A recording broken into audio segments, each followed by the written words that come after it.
శ్రీ గురుభ్యో నమః. నమస్కారం గురుగారు. శ్రీమాత్రే నమః. గురుగారు, నాకు ఒక 2 సందేహాలు ఉన్నాయి గురుగారు. ఏంటంటే, మనం ఆలయాలకు వెళ్ళేటప్పుడు ఎలాంటి వస్తువులు తీసుకెళ్ళాలి, ఆలయంలోకి వెళ్ళిన తర్వాత గోత్రనామాలు చెప్పాలా అవసరం లేదా తెలియజేయండి గురుగారు. ఆలయానికి వెళ్ళేటప్పుడు అసలు వస్తువులు తీసుకెళ్ళాలి లేదా, వెళ్తే ఏ వస్తువు తీసుకెళ్ళాలి? వస్తువులు కాదు, వస్తువు నమ్మకం.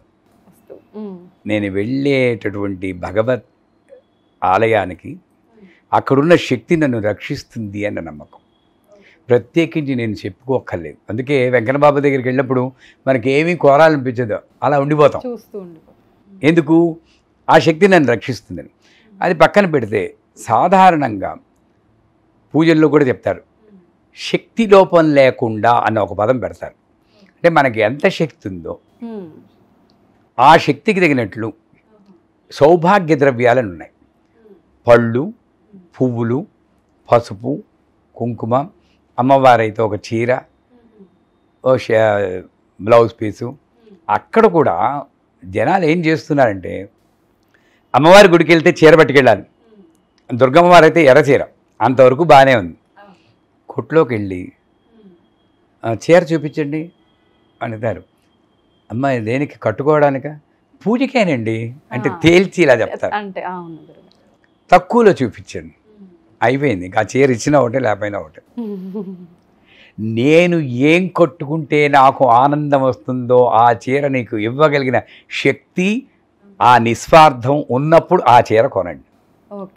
అంతేగాని దేవుడు కానీ వలలా ఉంటుందా ఇది ఓ చీర 80 రూపాయలు, శక్తి లేకపోతే పర్వాలేదు. శక్తి ఉన్న డబ్బున్న వాళ్ళకు కూడా ఏమిటమ్మా, ఆ కొని వస్తువులు నా తాహతుకి తగినట్లుండాలి. డబ్బుందా, పెద్ద దండ కొను. అబ్బా, ఇంత దండ కొని అమ్మవారి మెడలో వేస్తే ఎంత ఆనందమో. ఏముందండి, తీస్తారు మళ్ళీ వేస్తారు, వాళ్ళు అమ్ముకుంటారండి. ఇలా పెట్టి దాన్ని తప్పించుకోవడానికి చూస్తారు. అమ్ముకుంటాడో ఏంటో వాళ్ళ కర్మ, ఇష్టం. మనకు నచ్చినట్టు మనమే చేసుకుంటున్నాం అనే విధంగా అమ్మవారికి కూడా నాకు ఎంత మంచి జీవితం వస్తే నాకు ఆనందం వస్తుందో, ఎటువంటి ద్రవ్యాలు, ఎంత పువ్వులు పెట్టుకుంటే నాకు ఆనందం వస్తుందో అటువంటి ద్రవ్యాలనైనా తీసుకెళ్ళాలి. అరటిపళ్ళు కొంటారు, కొనేటప్పుడు అది ముగ్గిందో లేదో చూడరా, కాయల్లా పట్టుకెళ్తారు. కడుపు నొప్పి రాదా గణపతికి? ఆలోచించాలి. నా గణపతికి పరిపక్వమైన, అందుకే మన శబరి రామాయణంలో ఎందుకు చరిత్రలోకి వచ్చింది? నా రాముడు తినే పండు బాగుందో లేదో అని కొరికి చూసి ఇచ్చింది. అటువంటి భక్తితో మనం కొరికి చూడక్కర్లేదు, కనీసం ముట్టుకుని చూసి పండిందో లేదో చూసుకుని మంచి పళ్ళు. చిన్నకాయ అయితే ఖరీదు తక్కువ, పెద్దకాయ అయితే ఇంకోటి ఉండే, ఈ వస్తువులు పట్టుకెడతారు, అంతవరకు బాగానే ఉంది. మొన్నటి వరకు ఈ మధ్యన తగ్గాయి. గుళ్ళో ఇచ్చాక నేను ఇచ్చిన కాయ ఇది కాదండి, కొంచెం ముదరకాయ పెద్దది, అంటే పచ్చడికి పనికి వస్తున్న ఉద్దేశంలో ఇచ్చే కొబ్బరికాయలు వేస్ట్. నాకు ఆలయంలో ఆయనకి ఏం నివేదన చేస్తే నాకు తృప్తి తెలుస్తుంది, ఏం తృప్తి లేదు, ఇంకా ఇవ్వాలి అనే దృష్టితో పట్టుకెళ్ళాం. అవన్నీ కూడా సౌభాగ్య ద్రవ్యాలు. ఖర్జూరాలు పట్టుకొచ్చు, పచ్చకర్పూరం, ఏలక్కాయలు, జాజికాయ, జాపత్రి, సుగంధ ద్రవ్యాలు అన్నీ మంచి పట్టుకెళ్ళాలి. అంటే ఏలక్కాయలు కూడా సుగంధ ద్రవ్యాలు అన్నీ పట్టుకెళ్ళి ఒక పెద్ద దీంట్లో వెళ్ళాలన్నమాట. మనకి బాగుంది అనుకోండి, మేము ఎప్పుడు ఏ గుడికి వెళ్ళినా కూడా మా కారులో ఎప్పుడు ఒక సెట్ అలా ఉంటుంది.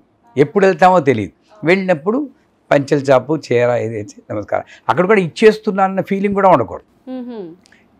ఇవ్వడానికి నాకు స్తోమత ఇచ్చేవి చూడు తల్లి, థ్యాంక్ యూ. అక్కడ కూడా మళ్ళీ అక్కడికే వెళ్తుంది క్రెడిట్. ఇకపోతే మీరు అన్నారు గోత్రనామాదులు, ఇక్కడ రకరకాలుగా ఉంటాయి. వాళ్ళ తప్పన్ను, నాది రైట్ అన్ను. నేను పాటించే విధానం ఎలా ఉంటుందంటే, నాకు నేను పూజించి లలితమ్మ వారు తల్లితో సమానం. నన్ను కన్న యశోదమ్మ, మా అమ్మగారి పేరు యశోద, ఆవిడ లలితమ్మ, ఇద్దరు ఒకటే. నేను ఏ రాత్రి అయినా చిన్నప్పుడు సెకండ్ షో సినిమా చూసేసి తలుపు తడితే ఎవరు అనేది మా అమ్మ. అప్పుడు నేను కాశ్యప గోత్రోద్భవత్స వెంకట సూర్య సుబ్బారావు శర్మ నామదేశ అని అనలేదు. నేను మా అమ్మ గుర్తుపట్టిందా? కన్న మా అమ్మే గుర్తుపడితే జగత్తుని కన్న ఆ అమ్మకి ఎవడో తెలియదా? అవును గురువు గారు. ఎందుకు ఈ లిస్ట్ అంతా నీకేం సర్వజ్ఞ సాంద్రకరుణ సద్యప్రసాదిని లలితా సహస్రనామాలు చెప్తాను. అన్నీ నీకు తెలుసు తల్లి అని అని పొగుడుతున్నావా సర్వజ్ఞ అని? మరి నీ పేరు గోత్రం ఎవరు చెప్పుకున్నాడు? మేనమావ కొడుకు, వేనత్త కొడుకు, వాళ్ళ కొడుకు, వీళ్ళ నక్షత్రం, రాసులు, దాన్ని మళ్ళీ పెద్ద లిస్ట్. పూజ కన్నా ఇది ఎక్కువైపోతుంది ఈ మధ్యని. అది చెప్పేసేయడం, అమ్మ నా పని అయిపోయిందాం, ఆ నామాల మీద కానీ దీని మీద కానీ కబుర్లు చెప్పుకోవడం. నేను అనేది ఏంటంటే, మీకు అంతకీ మనసు పీకింది అనుకోండి, చెప్పండి, ఓ పేరు చెప్పండి, సహకుటుంబస్య అని చెప్పండి. నేను అమ్మవారి ప్రీత్యర్థం అని చెప్పేస్తాను. అలా చెప్పాలి, మీ పేరు చెప్పాలి. కానీ అది చెప్పకపోతే ఆయన కరుణించడు అన్న ఉద్దేశం మాత్రం లేదు. అసలు నిన్ను తీసుకొచ్చింది ఆవిడ. ఆవిడ ఆజ్ఞలు ఏంటంటే లోపలికే రావు. అలాంటిది వేద్ద నేనేదో వెళ్ళాను, నేనేదో పూజ చేస్తున్నా, తెలియజేయాల్సిన అవసరం లేదు, అస్సలు లేదు. మొన్నెవరో పేపర్లో చదివాను, 13 కోట్లు ఇచ్చేట ఒక ఆయన ఒక పిల్ల ఆరోగ్య నిమిత్తం ఆపరేషన్కి, పేరు చెప్పలేట.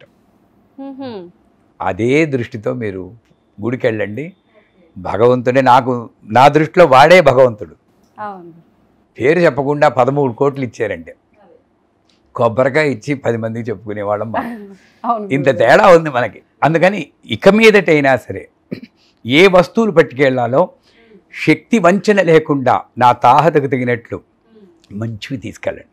మన లోపలికి వెళ్ళాక, అమ్మ నీకు తెలుసు నేను ఎవరో తెలుసు, నాకేం కావాలో నీకు తెలుసు, నేను చూసేది చాలు అని ఆ నామం మీద వాళ్ళకు ఒక ఆచారం ఉందండి. వాళ్ళని పొగుడుతున్నాం, మనల్ని తిడుతున్నాం అని కాదు, వాళ్ళలో ఒక గుణం ఉంది. ఆ పూజారి గారు ఏం చదువుతారో నామం తెలుసున్నంత వరకు వెనకాతలు చదువుతుంటారు. గణేశాయ నమః, గణేశాయ నమః, ఏకదంతాయ నమః, ఏకదంతాయ నమః. వినబడిపోతే మానేస్తుంటారు. అలా చదవడానికి ప్రయత్నించాలి, కనీసం వినడానికి ప్రయత్నించండి. అక్కడ ఇచ్చేసే నా పని అయిపోయిందని వేరే కబుర్లు అక్కడ చెప్పకుండా, ఆ వాతావరణాన్ని పాడు చేయకుండా మనం కానీ ఉంటే, ఏ వస్తువు తీసుకెళ్ళకపోయినా మంచి ప్రేమ గల హృదయం తీసుకెళ్ళాలి. నాకు ఈ జన్మనిచ్చినటువంటి ఈ శరీరాన్ని అక్కడ తీసుకెళ్ళి అక్కడికి, అందుకే మనోలయం ఆనంద కర్పూర నీరాజనం అంటారు, మనస్సుని లయం చేయాలి. ఆ విధంగా చేస్తే భగవంతుడు నువ్వు ఇక్కడికి రాక్కర్లేదురా, నేనే మీ ఇంటికి వస్తానని ఇంటికి వస్తాడు. అది సత్యం. మాత్రం. నమస్కారం గురుగారు, చాలా చక్కగా తెలియజేశారు.